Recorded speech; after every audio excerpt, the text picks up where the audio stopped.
Good morning, better. Good morning, sir. Attend your roll call.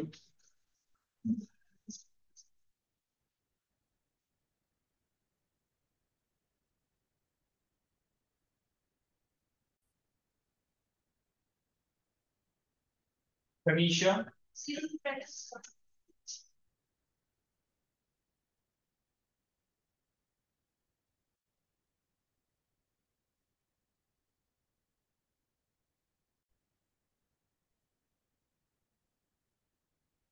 Tanisha. Student present, sir. Next we are Student present, sir. Bhumika, Student present, sir. Santosh, Aarti, Student present, sir. Pankaj, Archana, Student present, sir. Shampari, Present, sir. Sneha, Deepak, Anudaya, Student present. Rakshita, 20 present. Muskan,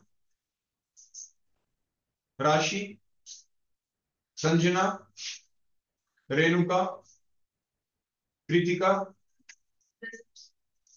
Prachi Saini, Priya, Sakshi, Priya, Moni, Vinay, 31, yes. Palak, Yes, sir. 30. Ashita, Ritesh, Janvi, 40 present, sir. Jatin, 41 present. Twinkle, Niti, Yes, sir. Yogita, Yes, sir. 35. Sapna, Mehak, Yes, sir. 47. Dipesh, Yes, sir. 48. Vishal, Disha, Komal, Yes. Sagar, Yes, sir. 53. Kajal, Nidhi, Krish, Manisha, Parul, Aman, Alisha, Disha, Tamanna, Anju, Mohsin, Yes, sir. 3. Aditi Suhag, Hemlata, Radhika, Nidhi, Present, 70. Preeti, Vijay, Present, sir. 70. अमन, जतिन दैया, परवेश, कोमल, होगी बेटा सभी की attendance. अपनी attendance को आप recheck कर सकते हो। आप जल्दी से रीचेक कर ले अटेंडेंस को सामने देखे।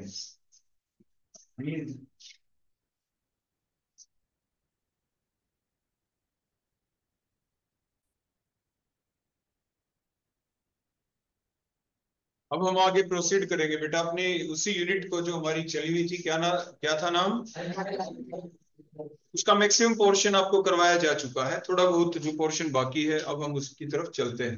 कुछ रूल्स हैं आज हम वो डिस्कस करेंगे। सबसे पहले जो इस रिएक्शन के दौरान आपने देखे होंगे, एक रूल तो हमने देखा ही था उस दिन रीजनिंग टाइप क्वेश्चन के अंदर, जिसका नाम क्या था बोलो?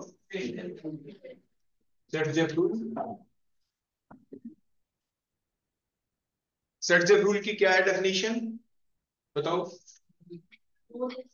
इट स्टेट्स दैट, उस क्वेश्चन के अंदर भी आपने लिख दिया था, it states that more the substituted alkene, more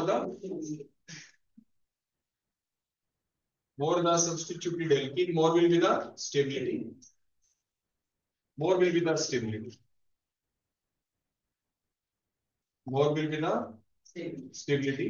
ऐसे डिफरेंट टाइप की एल्कीन्स आपके सामने ड्रा कर दी जाए और फिर उनके अंदर पूछा जाए कि कौन सी एल्कीन ज्यादा स्टेबल है।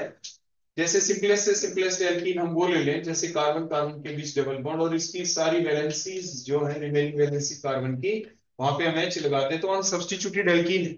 लेकिन इसकी यूटिलिटी आई कहां पे? जो हमने आपको बताया था कि how can you compare the reactivity order among the primary secondary और टर्शरी एल्काइल हैलाइड में आपने देखा था। ऐसे ही how can you differentiate between primary secondary और टर्शरी एल्कोहल के अंदर भी आप इसी चीज को यूटिलाइज करते हैं एंड स्टेप के ऊपर जब हमारे प्रोडक्ट ऐसे बने होते हैं। तो इसमें भी जब आप देखेंगे तो आपको क्या दिखाई देगा कि कार्बन कार्बन के बीच डबल बॉन्ड, अगर हम H को रिप्लेस कर दें किसी दूसरे एटम से और वो एटम फॉर एग्जांपल कोई एल्काइल ग्रुप है आपका, तो सब्स्टिट्यूटेड एल्कीन हो गई। तो आप कहेंगे कि ये ज्यादा स्टेबल है। एक एच और हटा के एक और CH3 लगा दें, एक और CH3 लगा दें, एक और CH3 लगा दें, तो मीन सब्स्टिट्यूशन आप बढ़ाते चले जाएंगे, एल्कीन की स्टेबिलिटी बढ़ती चली जाती है।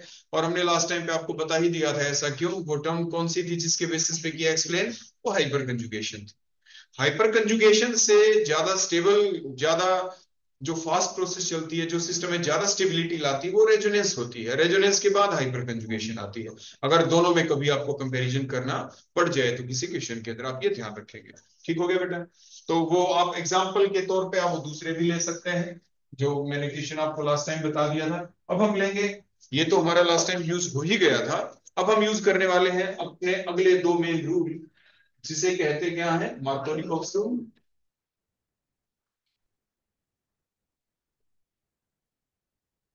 Markovnikov rule, MR short form में हम लिखते हैं अक्सर। और दूसरा आ जाएगा एंटी मार्कोनिकॉफ। सेकंड क्या आ जाएगा? एंटी MR, मतलब anti Markovnikov rule, anti MR Markovnikov rule. तो इसने क्या कहा, कंडीशन क्या है मार्कोनिकॉफ रूल चलने के लिए, इसकी स्टेटमेंट हम कैसे दें? तो उसके लिए आपको क्या करना होगा कि सबसे पहले आप क्या करेंगे कि आपके पास पहली कंडीशन कि आपके पास कोई एल्कीन हो, और वो एल्कीन भी बोलो कैसी हो, आपके पास कोई अनसिमेट्रिकल एल्कीन हो। पहली कंडीशन बोले एल्कीन कैसी होनी चाहिए? अनसिमेट्रिकल। उसके बाद दूसरी कंडीशन, हमारे पास जो भी एडेंडम हो वो आपके पास अनसिमेट्रिकल हो। बोलो कैसा हो? वो भी अनसिमेट्रिकल हो।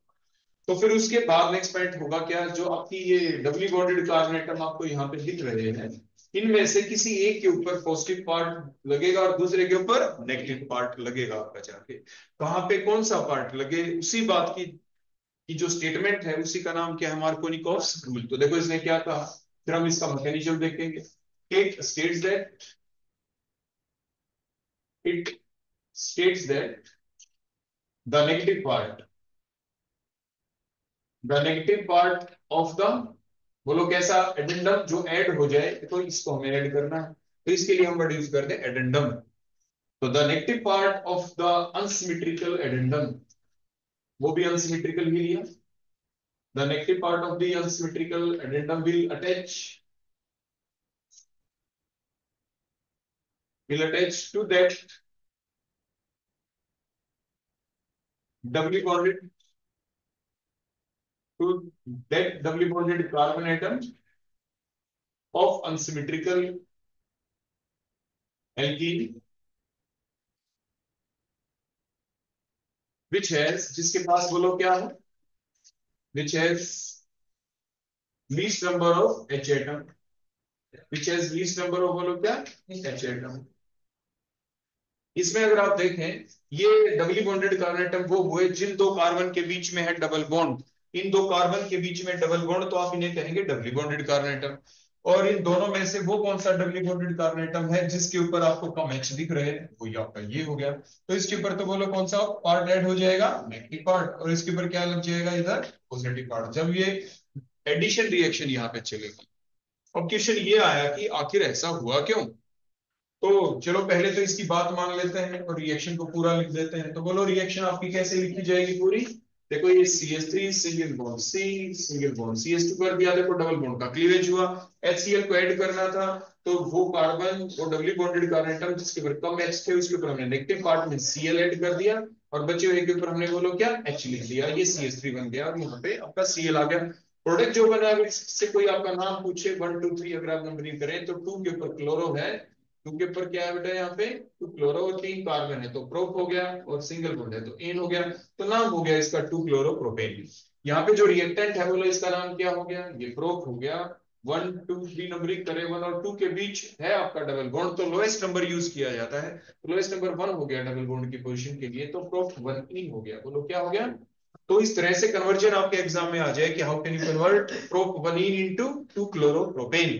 तो आप सिंपली रिएक्टेंट, ये नाम गिवन आपके लिए एग्जाम में, ये नाम भी गिवन, आपको तो सिर्फ बीच में रिएजेंट का ही तो नाम लिखना है। तो आप एरो के ऊपर सिर्फ क्या लिखाएंगे? HCl। आपका कन्वर्जन कंप्लीट हो जाएगा, आपको फुल मार्क्स मिल जाएंगे। ठीक हो गया ना बेटा? अब इसके बाद नेक्स्ट पॉइंट ये आया, आखिर ये रिएक्शन चली कैसे?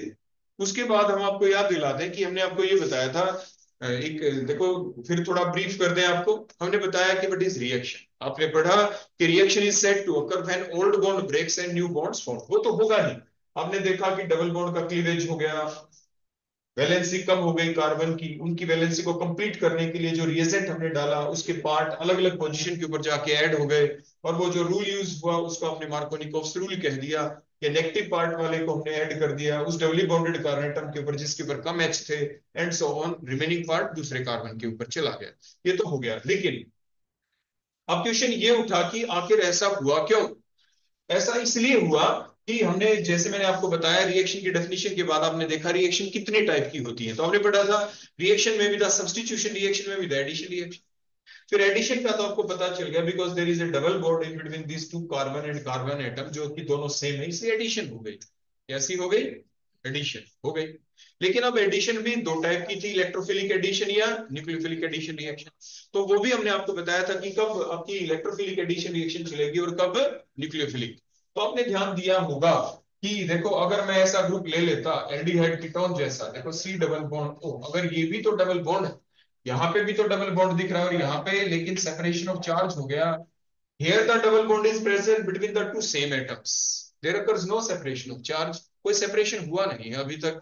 लेकिन इलेक्ट्रॉन जो चार्ज डेंसिटी है, नेगेटिव चार्ज डेंसिटी है, पाई इलेक्ट्रॉन डेंसिटी है, that is almost equally present between these two carbon atom. इसीलिए यहाँ पे नेगेटिव चार्ज डेंसिटी दोनों सेम कार्बन एटम के बीच में लगभग इक्वली डिस्ट्रीब्यूटेड है। यहाँ पे ऐसा नहीं, यहाँ पे दो एटम बन गए, एक को नेबरिंग, एक को सेंट्रल एटम कहेंगे जो कार्बन है क्योंकि इसने चार बॉन्ड बना रखे हैं। दूसरा सेंट्रल एटम के बाद नेबरिंग एटम आ गया, वो ऑक्सीजन है। अटैक सेंट्रल एटम के ऊपर होगा। यहाँ पे पॉजिटिव चार्ज है तो एल्डिहाइड कीटोन्स के अंदर ये जो कार्बोनिल ग्रुप होता है, तो नेगेटिव चार्ज स्पीसी बोलो कौन होगी जो अटैक करेगी यहाँ पे? न्यूक्लियोफाइल। बोलो कौन अटैक करेगी? न्यूक्लियोफाइल। कहने का अभिप्राय ये है कि अगर हम ये दो कंपाउंड आपके सामने लिख दें, जिसमें एक एल्कीन ले लें, दूसरा ये कोई एल्डिहाइड ले लिया फॉर एग्जांपल, दोनों एच लगा दिए, और फिर वही सेम रिएजेंट में आपको कहूंगे बेटा आप इसमें ऐड कर दो वही HCl, तो इन दोनों के ऐड होने के तरीके अलग अलग होंगे। कैसे होंगे अलग अलग? कि यहाँ पे भी HCl आपका ऐड हो सकता है, HCN होता तो HCl यहाँ पे ऐड हो जाता, यहाँ पे भी HCN होता तो HCN ऐड हो जाता, एक जगह H लगता दूसरी जगह CN। लेकिन बात ये है ना कि वो ऐड हुए कैसे? यहाँ पे तो दोनों कार्बन दिख रहे थे, लेकिन अनसिमेट्रिकल ले लिया तो ऐसा भी तो कर सकते थे कि Cl इधर आ जाता और H ये इधर ऐड हो जाता, ऐसा भी तो हो सकता था। तो ऐसा क्यों नहीं हुआ? एक तो हमें रीजनिंग वो देनी है, दूसरा कि ये रिएक्शन जो चली, इनका जो मैकेनिज्म आप देख पाएंगे उसी के आधार के ऊपर इन दोनों को हम डिफरेंशिएट कर पाएंगे यहाँ पे। तो बोलो यहाँ पे पहली स्टेप में कौन अटैक करेगा? सेंट्रल एटम के ऊपर स्लाइड पॉजिटिव चार्ज है, इसीलिए पहली स्टेप के ऊपर अटैक करेगी नेगेटिव चार्ज स्पीसी जो न्यूक्लियोफाइल, और नेगेटिव चार्ज स्पीसी बोलो यहाँ पे है कौन? Cl negative. बोलो कौन? Cl नेगेटिव का होगा अटैक पहली स्टेप में।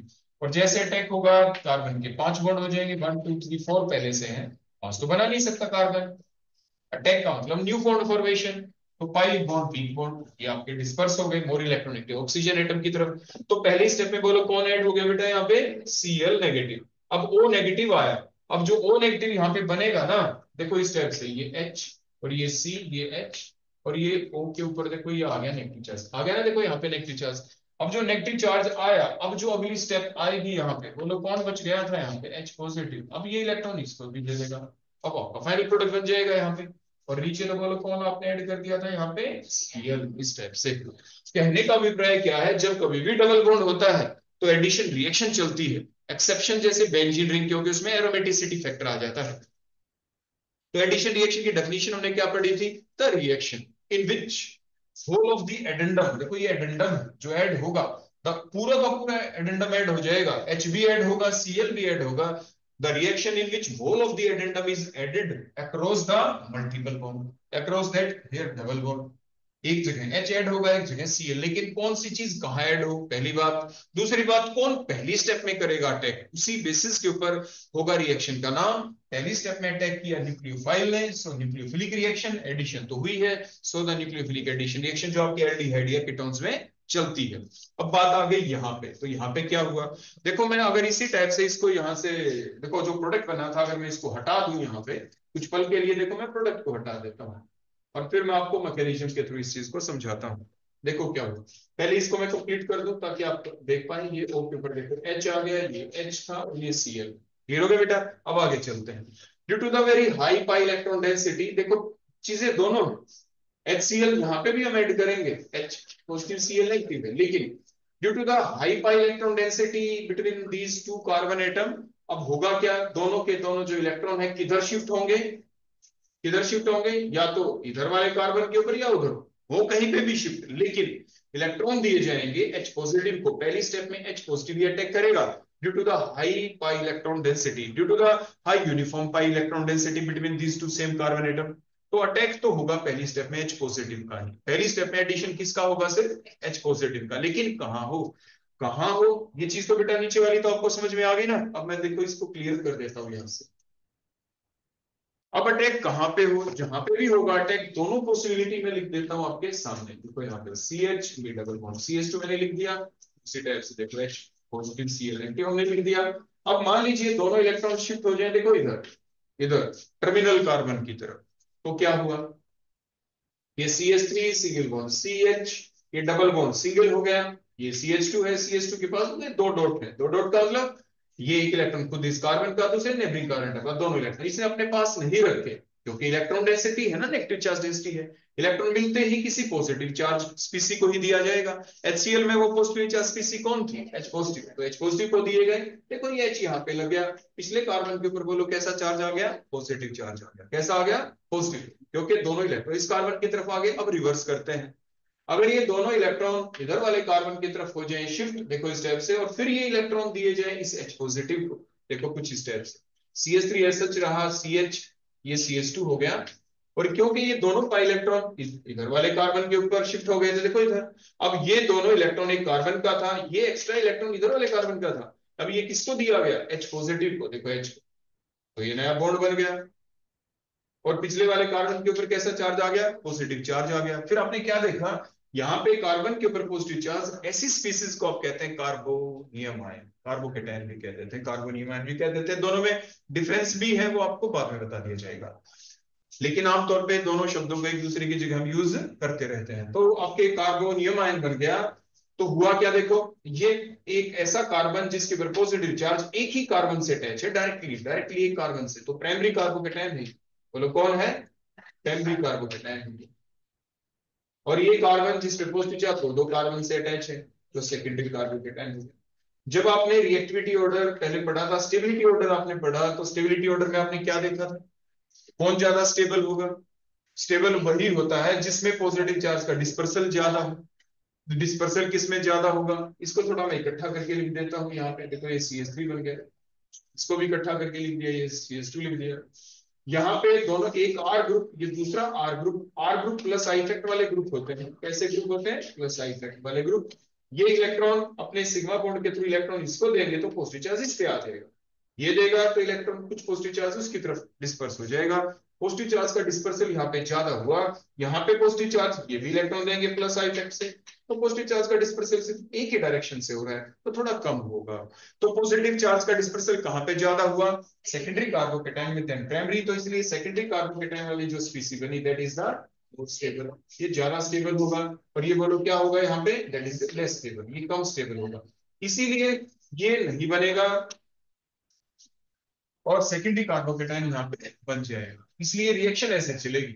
और उसके बाद अगली स्टेप में जैसे मैंने आपको बताया, ऐड आप किसको करेंगे बोलो, Cl नेगेटिव को। ये Cl नेगेटिव जो रिमेनिंग पार्ट था आपके एडेंडम का, एडेंडम के अंदर दो पार्ट थे, one is the positive part, other one is the negative part. अब नेगेटिव पार्ट भी ऐड हो जाएगा, वो अपने इलेक्ट्रॉन डोनेट करेगा वहां पे, और आपने देखा ये बन गई यहाँ पे स्पीसी, CH3 सिंगल बॉन्ड CH, ये CH3 था, ये Cl दो इलेक्ट्रॉन लेके आया नेगेटिव चार्ज से, एक अपना एक एक्स्ट्रा, इसलिए बन गया बॉन्ड और बन गया 2 क्लोरोप्रोपेन। तो ये था इसका मैकेनिज्म। तो ऐसा क्यों हुआ, आप देख पाए कि पॉसिबिलिटी दोनों जगह है अटैक करने की, लेकिन ये उस रास्ते को फॉलो करेगा जहां पे आपका इंटरमीडिएट कार्बोकेटायन ज्यादा स्टेबल होता हो। तो सेकेंडरी कार्बोकेटायन ज्यादा स्टेबल था, प्लस आई इफेक्ट के बेसिस के ऊपर आपने उसको एक्सप्लेन किया। अगर आप प्लस आई इफेक्ट के बेसिस के ऊपर एक्सप्लेन ना करें तो फिर एक दूसरा तरीका भी है, जो टर्म हमने पहले भी यूज की थी, वो टर्म कोई और नहीं, वो हाइपर कंजुगेशन बन जाती है। आप देखें ये जो कार्बन है यहाँ पे जिसने प्लस, जिसके ऊपर पॉजिटिव चार्ज है, देखो वन बॉन्ड, ये सेकंड बॉन्ड, एक H है, 3 बॉन्ड हो गए ना, तो इसलिए जो ये कार्बन है इसकी हाइब्रिडाइजेशन बोलो क्या है यहाँ पे, sp2, बोलो क्या है, sp2। तो कंडीशन क्या थी हाइपर कंजुगेशन के लिए? Hyperconjugation process will takes place कब चलेगी? When there is a sp2 hybridized carbon atom, वो तो हो गया यहाँ पे। Is further attach with an sp3 hybridized carbon atom. देखो यहाँ पे ये sp3 है, ये भी sp3 है, आपको बताया था क्यों है, क्योंकि ये कार्बन के 4 सिग्मा बॉन्ड है, एक सिग्मा बॉन्ड इधर हो गया, 3 H है तो 4 सिग्मा बॉन्ड, 4 का मतलब sp3 हाइब्रिडाइजेशन। तो कितनी हाइपर कंजुगेटेड स्ट्रक्चर्स बन जाएंगी? 3H है, 3H है, 6 हाइपर कंजुगेटेड स्ट्रक्चर बनेंगी। यहाँ पे कितनी बनेगी? ये आपका sp2 हो गया, बड़े ध्यान से देखें, sp2 हाइब्रिडाइज्ड कार्बन एटम हो गया। ये अटैच जिस नेक्स्ट से है, बोलो ये कौन हो गया? ये sp3 हो गया।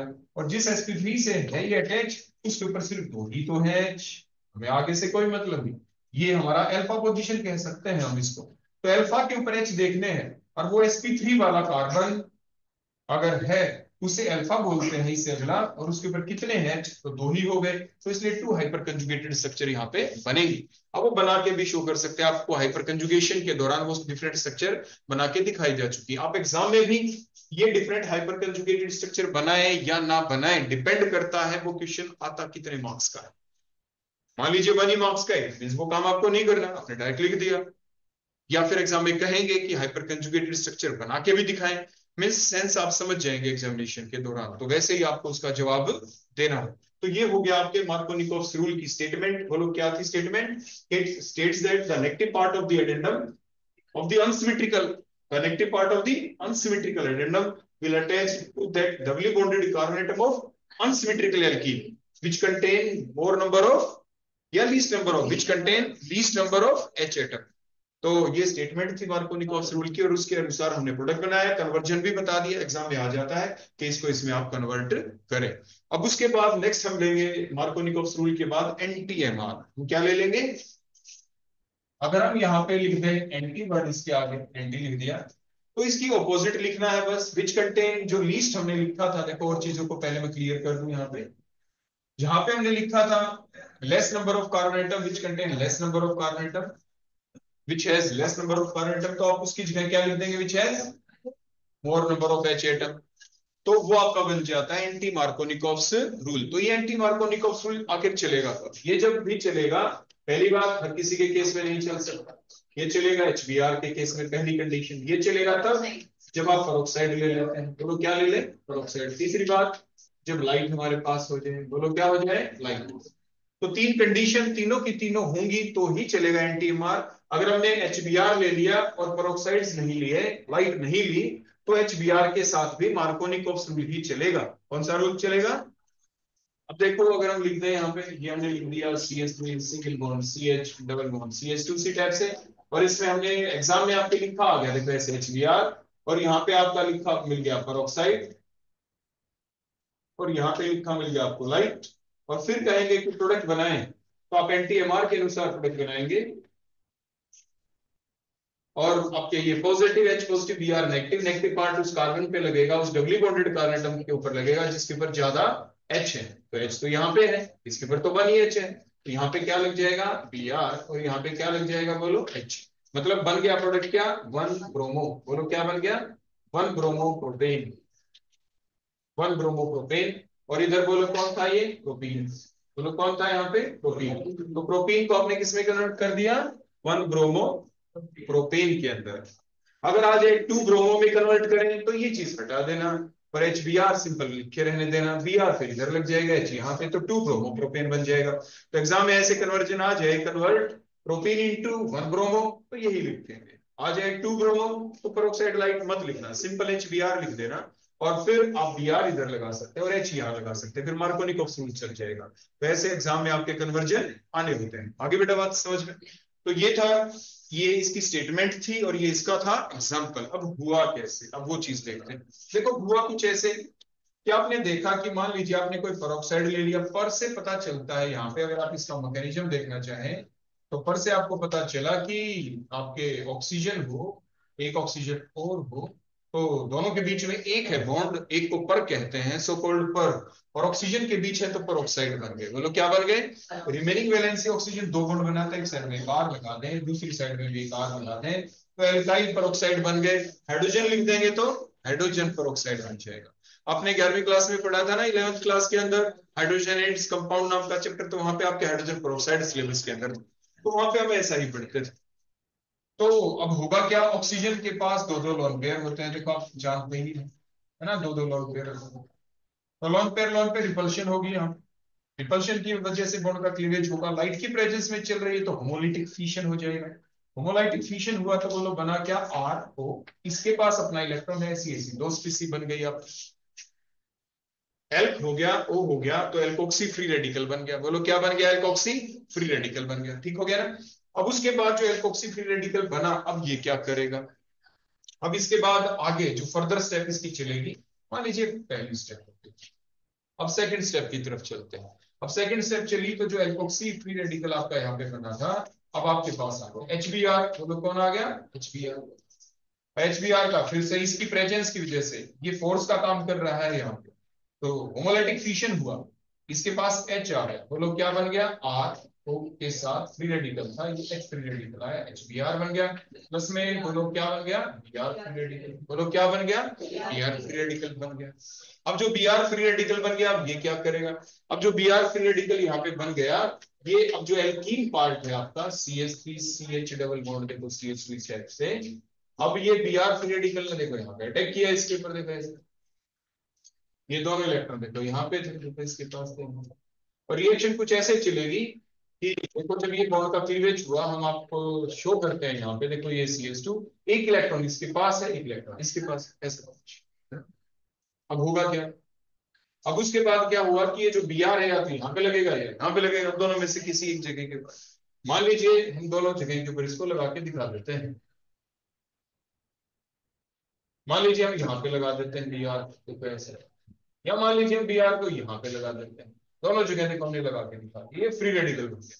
Br को लगाया इस टर्मिनल वाले कार्बन एटम के ऊपर, तो आपने देखा ये बन गया आपका सेकेंडरी फ्री रेडिकल। बोलो क्या बना, ये बना सेकेंडरी फ्री रेडिकल।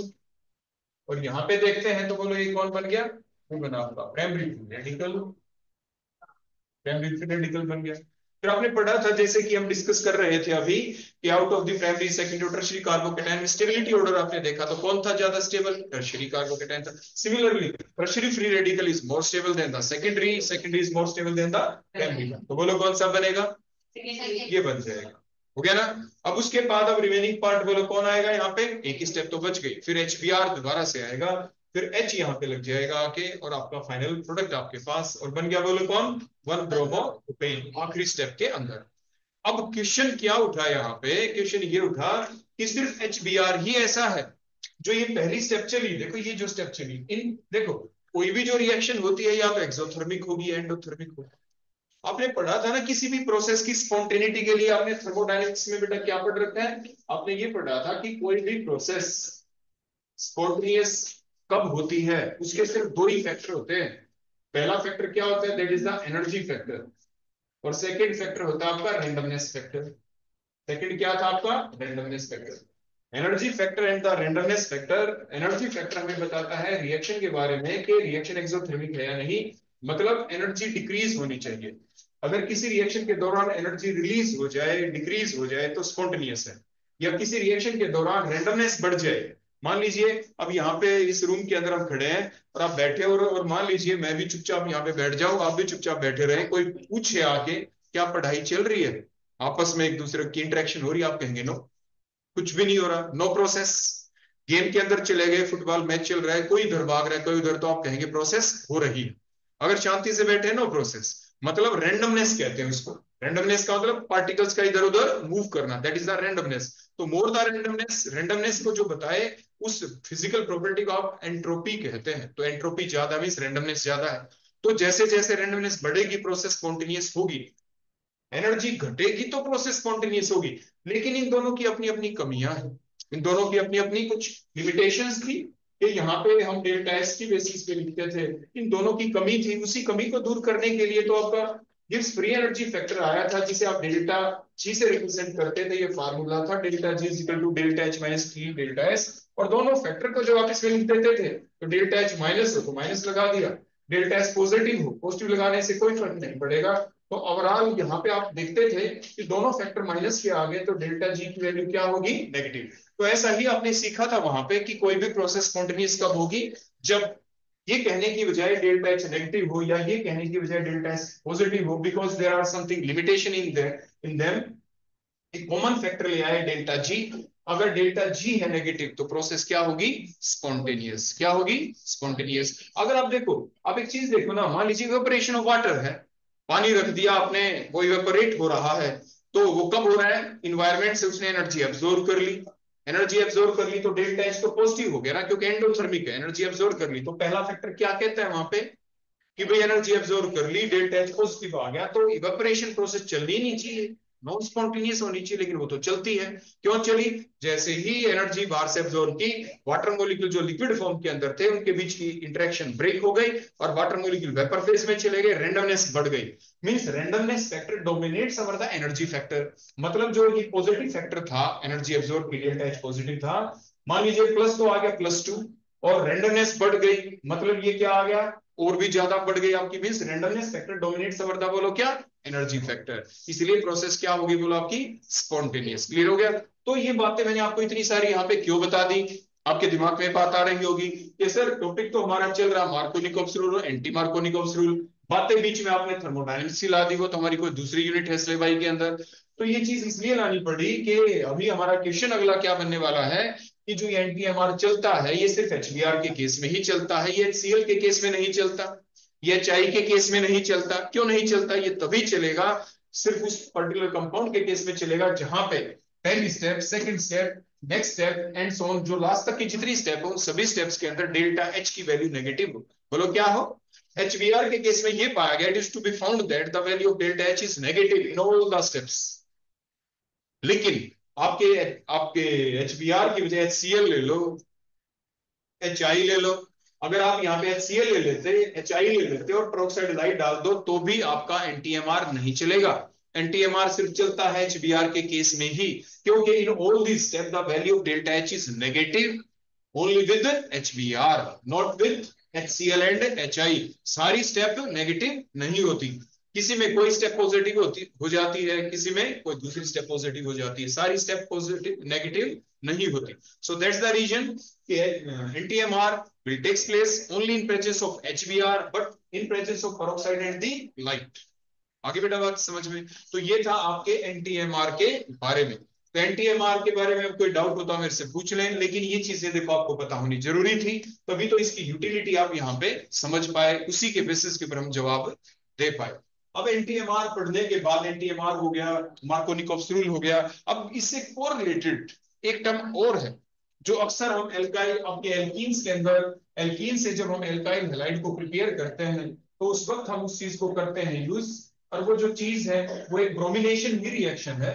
लेकिन वो जो भी ब्रोमिनेशन रिएक्शन है वो किस टाइप की ब्रोमिनेशन रिएक्शन है, वो देखो कुछ है इस टाइप की। मान लीजिए हमने इसी टाइप से सिमेट्रिकल एल्कीन ले ली, देखो प्रोपीन को ही ले लिया हमने, प्रोपीन को ले लिया।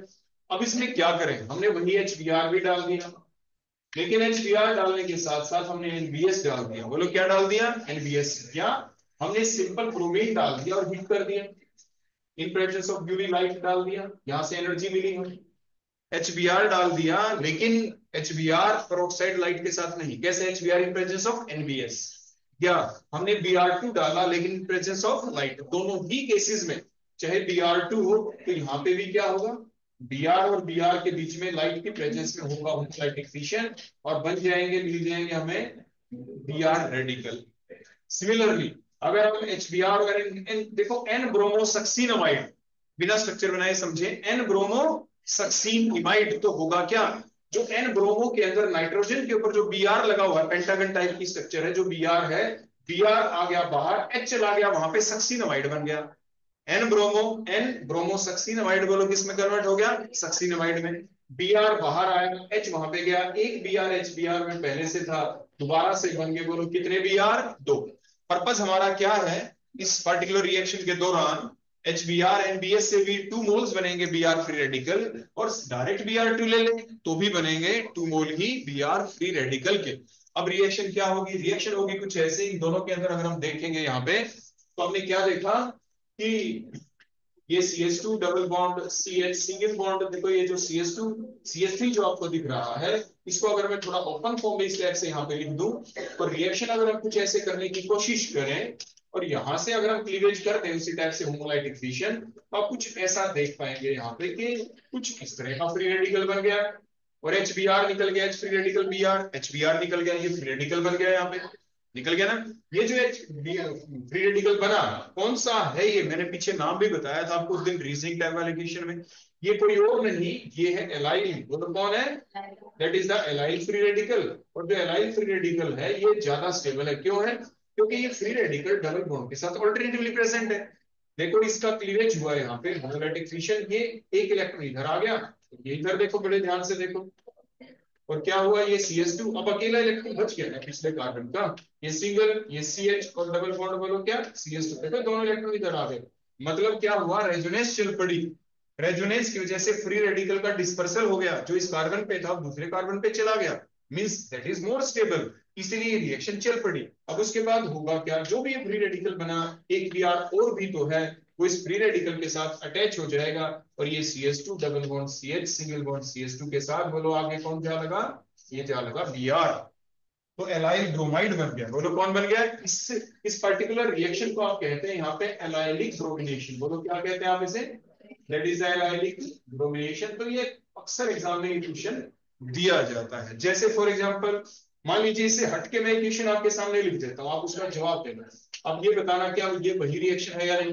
मान लीजिए मैंने यहाँ पे CH3 लिख दिया, देखो ऐसे, और ये लिख दिया मैंने Br2 ऑब्लिक में लाइट, यूवी लाइट मैंने लिख दिया, या HBr ऑब्लिक में NBS, एग्जाम में आपके लिखा मिल जाए यहाँ पे HBr ऑब्लिक में, बोलो क्या लिखा मिल जाए NBS, बताएं प्रोडक्ट क्या बनेगा। तो आप क्या करेंगे, आपने क्या देखा, आपने ये देखा कि क्या इसके अंदर ये पोर्शन दिख रहा है, आपने ये पोर्शन कैसे देखा जाता है, कि एक ही डब्ल्यू बॉन्डेड कार्बन एटम हो, उस डब्ल्यू बॉन्डेड कार्बन एटम के आगे सिंगल बॉन्ड से आगे कौन अटैच हो, कोई एल्काइल ग्रुप आपको दिख रहा हो, आपने देखा, देखो ये दिखा, ये डबल बॉन्ड है, ये सिंगल बॉन्ड, और बोलो क्या दिख रहा है आगे CH3 दिख रहा है ना, वैसा ही पोर्शन। तो कहने का मतलब इसका एक H हटेगा, और बोलो यहाँ पे क्या लग जाएगा Br, double bond will remain intact, उसके ऊपर कोई फर्क नहीं पड़ेगा, एलाइलिक ब्रोमिनेशन हो गई। बोलो क्या हो गई, एलाइलिक ब्रोमिनेशन। आगे बेटा बात समझ में। तो ये कुछ पोर्शन था जो आपके एल्काइल हैलाइड के अंदर से बचा हुआ था, और भी हम आज घर पे जाके देख लेंगे, आप भी देख लेना बेटा, कोई भी ऐसा पॉइंट जो बचा हुआ हमें दिखेगा, वो आपको नेक्स्ट टाइम कल आपको करवा दिया जाएगा, ठीक है ना। अभी हमारा टाइम उसका मेंटरमेंट मीटिंग है आपकी आज, तो उसका हमारा टाइम स्टार्ट हो जाता है। तो आज के लिए इतना ही, कोई डाउट हो तो आप मेरे से बेटा पूछ सकते हो।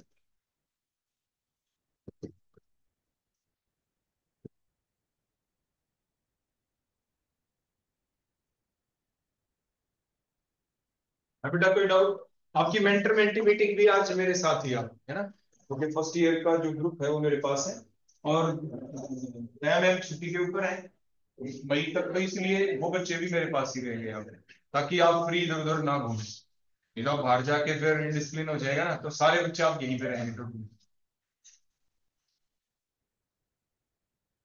है बेटा किसी बच्चे का कोई डाउट?